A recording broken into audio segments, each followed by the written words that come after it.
So নমস্কার বন্ধুরা, আমি বিশাল, তোমরা দেখছো football with Bishal YouTube channel.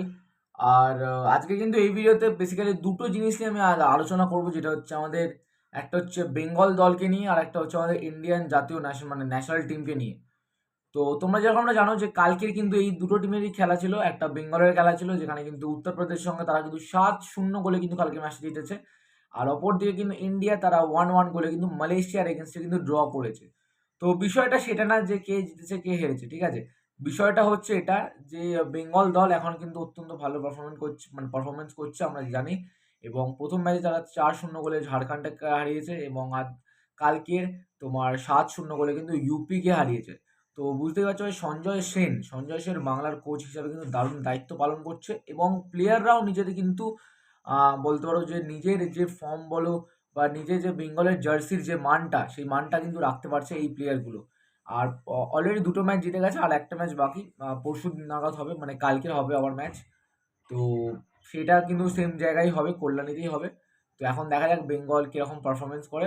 Right now দুটো ম্যাচ জিতেছে, ভালো পারফর্ম করছে, 7-0 4-0। তো লাস্ট ম্যাচটা কি করে, কত শূন্য হতে গেলে লাস্ট ম্যাচটা জিতবে সেটাই এখন দেখার বিষয়। But no doubt Bengal team is doing very good, ঠিক আছে। তো বেঙ্গল টিমকে নিয়ে তো বলা হয়ে গেল। এবার যদি আমরা আসি, সেটা হচ্ছে আমাদের ইন্ডিয়ান দল।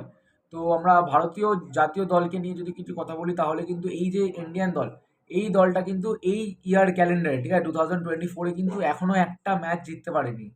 মানে হেরেছে, ড্র করেছে, বাট এখনো কিন্তু একটা ম্যাচও জিততে পারেনি। আর কালকের ম্যাচ তোমরা যারা যারা দেখেছো, মানে লিটারালি সত্যি কথা বলতে ভাই, আমি জানি না তোমাদের কিরকম লেগেছে, বাট আমি তো আমার নিজের পার্সোনাল ওপিনিয়ন দিচ্ছি যে কালকের ম্যাচটা সত্যি আমি যখন দেখছিলাম, প্রথম গোলটা যখন আমাদের ইন্ডিয়া খেয়েছে, তো সেখান থেকে ভাই আমার তো কিছু বলার নেই গুরপ্রীতকে। আর দ্বিতীয় গোলটা যখন ইন্ডিয়া দিল, মানে ইন্ডিয়া যখন কামব্যাক করলো 1-1 গোলে, যখন ড্রটা ইকুয়ালাইজ করলো, তখন কিন্তু সেকেন্ড গোলটা, মানে ইন্ডিয়ার যে প্রথম গোলটা, সেই গোলটা কিন্তু অত্যন্ত ভালো ছিল ভাই। সেটা নো ডাউট ভাই, রাহুল বেকে অসাধারণ একটা হেড মেরে কিন্তু গোলটা করেছে। এবং ওখান থেকে দেখে তো ভেবেছিলাম যে হয়তো সেকেন্ড হাফে হয়তো আরও কিছু গোল আসতে পারে, বা ফার্স্ট হাফে একটু প্রেশার ক্রিয়েট করলে হয়তো মালয়েশিয়াকে গোল দিয়ে দেবে। বাট সেরকমটা কিছুই হয়নি, 1-1 গোলে ড্র হয়েছে। এবং সত্যি কথা, আমি একটা কথাই বলে থাকবো, কোনো প্লেয়ারের বিষয়ে আমি আজকের এই ভিডিওতে কথা বলবো না। খালি একটা প্লেয়ার, মানে একটা প্লেয়ারের বিষয়ে কথা বলবো, বাকি কোনো প্লেয়ারের উদ্দেশ্যে কথা বলবো না। একটা প্লেয়ার, যেটা হচ্ছে আমাদের গোলকিপার লাইনে, যেটা হচ্ছে আমাদের গুরপ্রীত সিং সান্ধু। হ্যাঁ বন্ধুরা, গুরপ্রীত সিং সান্ধুকে আমি বুঝতে পারছি না ভাই। দেখো, আমরা তো বিশাল ক্যাতকে আমরা এত ভরসা করছি, বিশাল ক্যাতকে আমরা চাইছি যেন বিশাল ক্যাত ফার্স্ট ইলেভেনে থাকুক। তো সেখান থেকে দাঁড়িয়ে এখনো অবধি কিন্তু বিশাল ক্যাত কিন্তু আমরা ফার্স্ট ইলেভেনে দেখতে পাচ্ছি না। কেন দেখতে পাচ্ছি না সেটা লিটারালি আই ডোন্ট নো। আর গুরপ্রীত একটা এত সিনিয়র গোলকিপারও এরকম একটা মিস্টেক ব্লান্ডার করে, মানে যেখানে স্কোর লাইন 0-0 হয়, সেখান থেকে 1-0 করে দিয়েছিল গুরপ্রীত সিং সান্ধু। মানে বলটি 50-50 চান্স ছিল যেখান থেকে, ওখান থেকে কিন্তু গুরপ্রীত মানে ভাবছিল যে আমি যাবো কি যাবো না। যাওয়ার যখনই গেছিল, মানে বলটিকে কিন্তু আউটিং করে কিন্তু ক্লিয়ার করার চেষ্টা করেছিল, বাট ক্লিয়ার করতে পারেনি। অত লম্বা একটি প্লেয়ার গুরপ্রীত, তার মাথার উপর থেকে কিন্তু বল চলে গেছিল, এবং তোমার আমাদের মালয়েশিয়ার প্লেয়ারের কাছে বল পায়ে চলে গেছে, তারপর ওখান থেকে গোল মেরে দিত। সেটা বিষয় না, বিষয়টা হচ্ছে এটা যে আমার তাহলে বিশাল ক্যাতকে আমরা কবে চান্স দেবো, ঠিক আছে। বিশাল ক্যাত, আমি তো সত্যি মনে করি যে বিশাল ক্যাত কিন্তু ফার্স্ট ইলেভেনে থাকার দায়িত্ব পালন করে। মানে হি deserve two be in the first eleven. কেন কিনা বিশাল ক্যাত রাইট নাও যে পারফরমেন্স, সেই পারফরমেন্স দেখে কিন্তু কথা বলছি যে বিশাল ক্যাত কিন্তু ফার্স্ট ইলেভেনে থাকার কিন্তু যোগ্যতা অর্জন করে, এটা কিন্তু বললেই চলে। আর এবং তুমি যদি ফ্রেন্ডলি ম্যাচে না নাও, তাহলে তুমি কখন নামাবে, ঠিক আছে। এখন তো এই সব ম্যাচগুলোতেই তোমাকে টেস্ট করে নিতে হবে যে কোন গোলকিপার ভালো, বা কোন প্লেয়াররা ভালো খেলছে না খেলছে। পরবর্তীকালে যদি তুমি তোমার স্ট্র্যাটেজি মেনটেন করার চেষ্টা করো, তাহলে কিন্তু হবে না।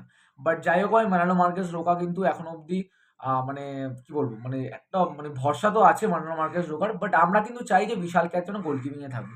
বাট এছাড়া কিন্তু বাদবাকি বলো, মানালো মার্কেস রোকার নিজেরও কিন্তু ম্যাচের শেষে কিন্তু এটাও বলেছে যে আমরা কিন্তু এরকমও দেখেছি যে মানে তোমার বলো তোমার যে ফিফার যে র্যাঙ্কিং, সেই র্যাঙ্কিংটা পুরোপুরি একটা মিথ্যে র্যাঙ্কিং, ঠিক আছে। মিথ্যে ranking in the sense, Manolo Marquez Roca বলেছে যে ওই যে র্যাঙ্কিং, ওটার মধ্যে কোনো ম্যাটার করে না যে কে আগে কে পড়ে।